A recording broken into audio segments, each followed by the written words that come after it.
তিনটা interesting fact share করছি। Number 1,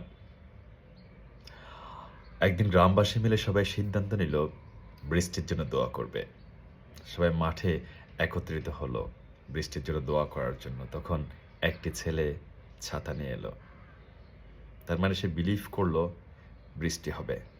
এটাকে বলা হয় বিশ্বাস। ফ্যাক্ট 2, আমরা যখন ছোট বাচ্চাকে খেলার ছলে শূন্যে ছেড়ে দিই, তখন বাচ্চারা হাসতে থাকে।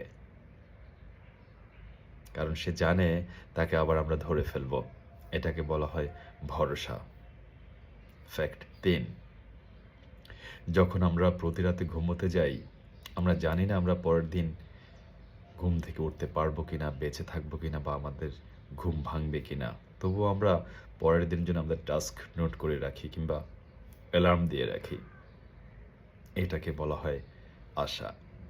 সে ভালো থাকবেন। আসসালামু আলাইকুম।